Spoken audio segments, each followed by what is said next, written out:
Just cardboard, everybody. Hey, we got a mail day, and I'm going to apologize because I've already recorded this once, but I got on a tangent in my video, ended up being like 28 minutes long. So, I'm not going to end on a tangent, not going to go down a rabbit hole, and we're going to talk about the subject in hand. So, Rare Edition. There's a new grading company that I just heard of from my buddy Mark from Macomb, Illinois. Me and him co-sponsor the Macomb Card Show, and pretty nice. They're in a box. Open the box real quick. Got a pull tab here. Thanks for being part of something rare. No two slabs of ours are the same. So, get a little better view, get my hand out of the shadow there. So, yeah, that's nice box, nice container. They're actually individually wrapped up pretty good. Like I said, I've already done this, so we'll pull this one out. Oh, here's the crossover I had. This is Jason Dominguez. This is a 2024 Topps. Jason Dominguez rookie auto. The crossover was from SGC. These guys are great tough, I won't tell you, because this was an SGC 8.5. So these guys are great, pretty tough.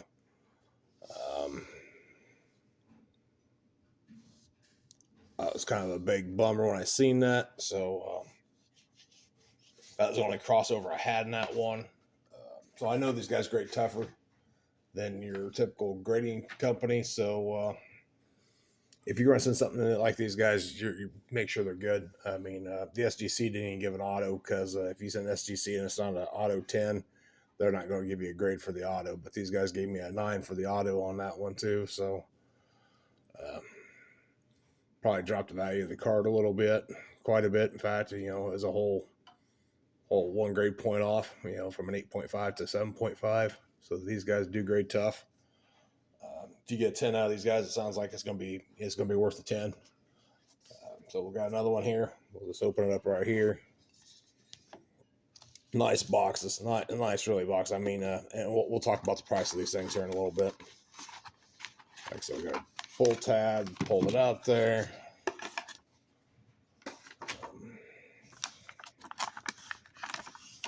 Oh, here it is. Here's the Aaron Judge rookie I had. It was an 8, and if I do remember right, there was a ding on a corner somewhere. Might be that one right there at the bottom corner. There was a ding there. You got a QR code. I assume you can scan because there's no subgrades or nothing on it. But man, these slabs are thick. I actually got PSA slabs sitting right over here. So compared to PSA, I think they're probably about the same width and height with this rubber protector on it. Nice QR code on the back. Like I said, they're not one of the top 4 grading companies, but you'll pay for these things. I'm telling you, if you send something in to get graded with these guys, hold on to your pocketbook. Big, thick slabs. They actually call this Gorilla Glass. So,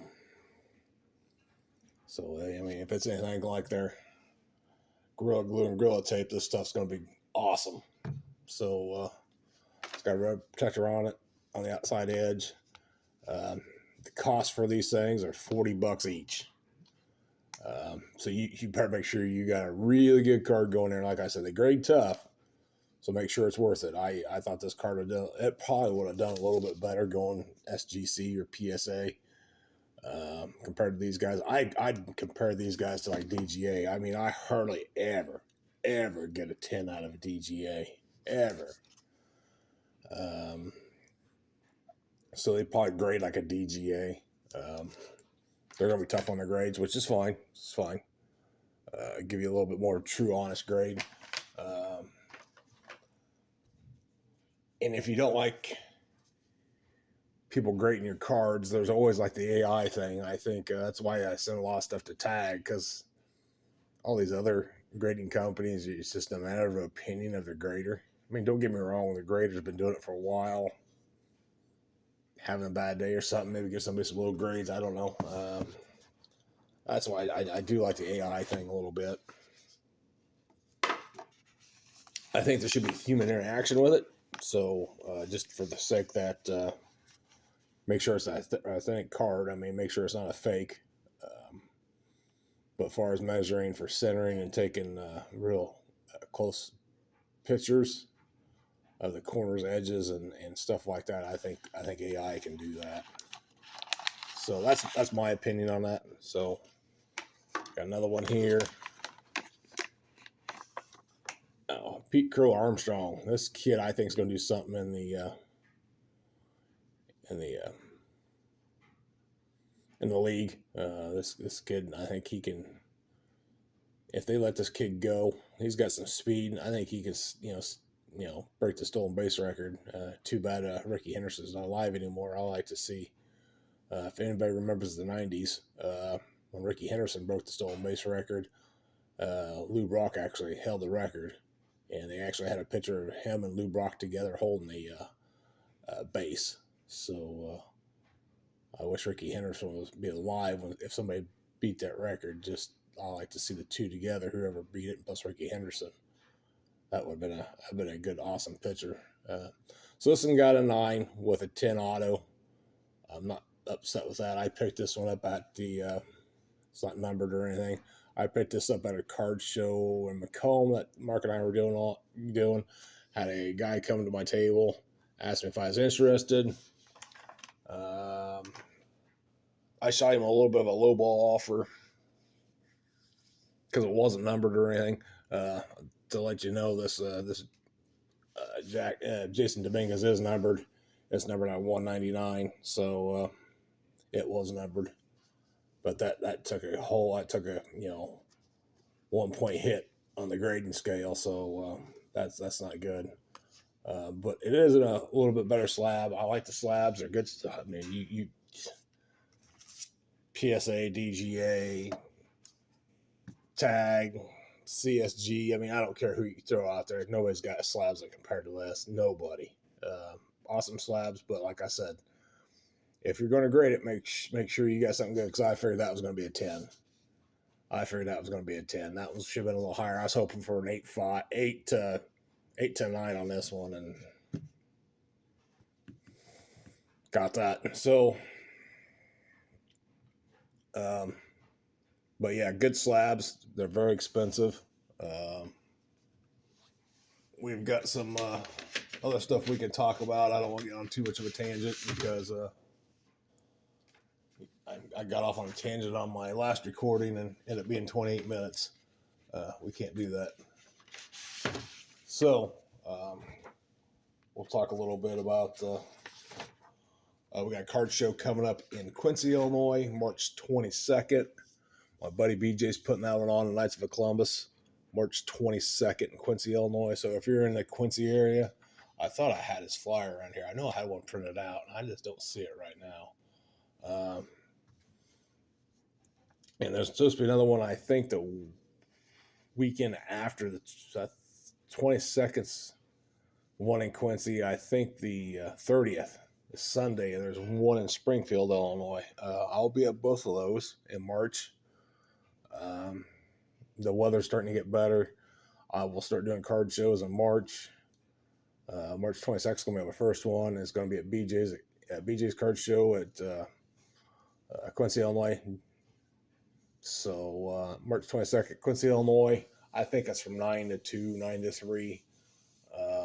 Knights of Columbus. So if you're in the Quincy area, please stop by there. I'll be there.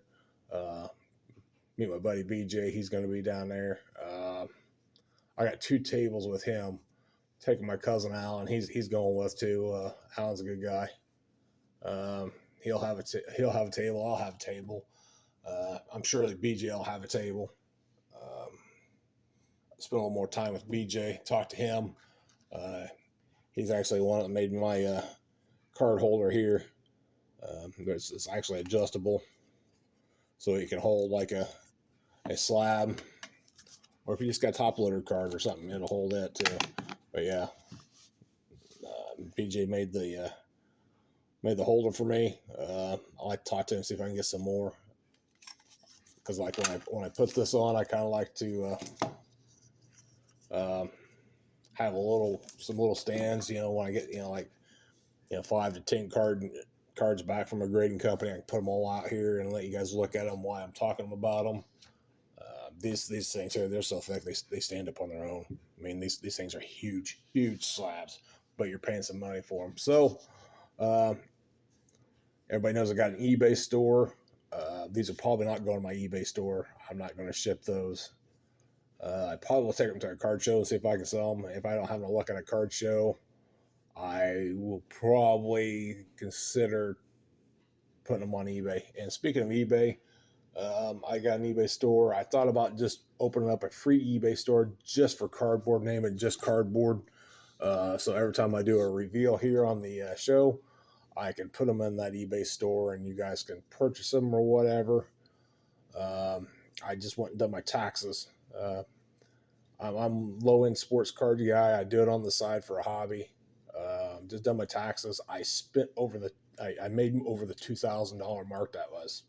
You're limited to that without turning anything in. So I actually got $10.99 from eBay because I was just over that 2,000 mark. I was kind of watching myself. Guess I didn't watch myself close enough. I had to pay taxes. But the good thing about eBay is all the eBay fees and the shipping labels the eBay fees you send them and the shipping labels you purchase through them to ship off the product shows up as an expense. So you can actually print off your $10.99. Plus, you can print off the expenses that you spent off that money that you had to send to eBay for fees, labels, and stuff like that. So that helps you out on your taxes a little bit. The only thing I didn't do is when I purchased a box of cards, I didn't keep the receipt. The one that says you purchase a box, keep it. It's like I just purchased these Monopoly ones for this year, and 2025 Series 1 this year. I got the receipts, so I'm going to stick them in an envelope, keep those. I can turn those into her and maybe help on my taxes a little bit. I'm not going to complain. I had to pay in a little bit, but not as much as I used to in years before. So speaking of card shows, like I said, there's one in Springfield the week after. It's on a Sunday. I think it's March 30th. That one's going to be at the Route 66 Hotel in Springfield, Illinois. It's usually from like 9 to 3, 9 to 4, something like that. Like I said, March 22nd, Quincy, Illinois, Knights of Columbus. BJ's putting on that card show. And April 12th, Mark and I are doing the one in Macomb, Illinois. This is going to be a different location. We're going to do it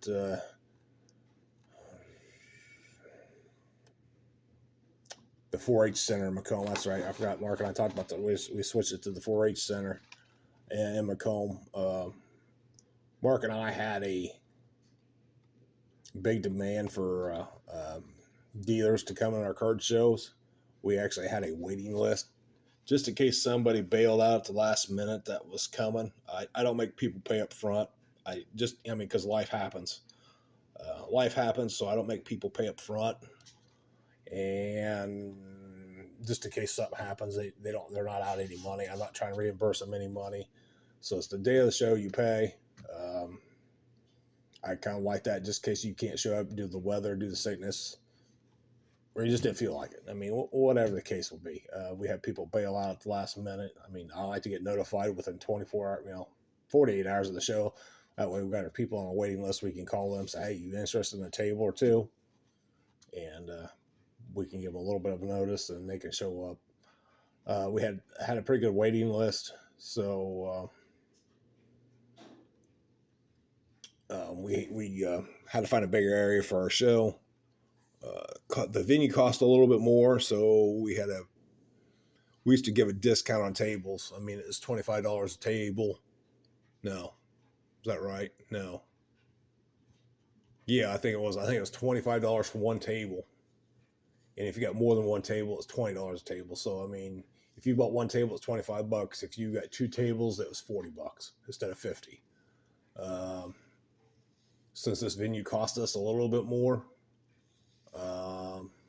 it was just a flat $25 a table. There's no multiple table discount, no nothing. It's $25 a table, which is cheap. I mean, it's cheap. We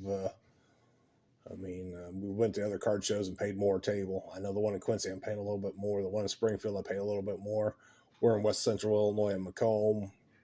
We kind of watch our table prices just a little bit. We're not there to make a killing. We're there to just have a good time. I give a place for, been seeing a lot of kids and their parents coming in, doing some buying and trading and selling. That's what it's all about. Get these kids in something else besides stealing and drugs and alcohol and everything else. Get these kids in something else. I mean, watch their favorite sports fan, get their cards, get their Pokemon cards.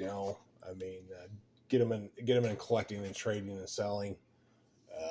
Get them thinking about something else. I mean, I know they got other influences, but I'm getting off my tangent and getting off on the end of the rabbit hole here. Sorry about that. But here, good grading company, nice slabs. I haven't scanned a QR code on these things to see what they bring up, like if they bring up something like tag or not. They're not one of the top 4 grading companies. If you're going to send to these guys, that's why I only got 3 cards. I mean, $40 a card, kind of expensive. More than kind of expensive. It is expensive. So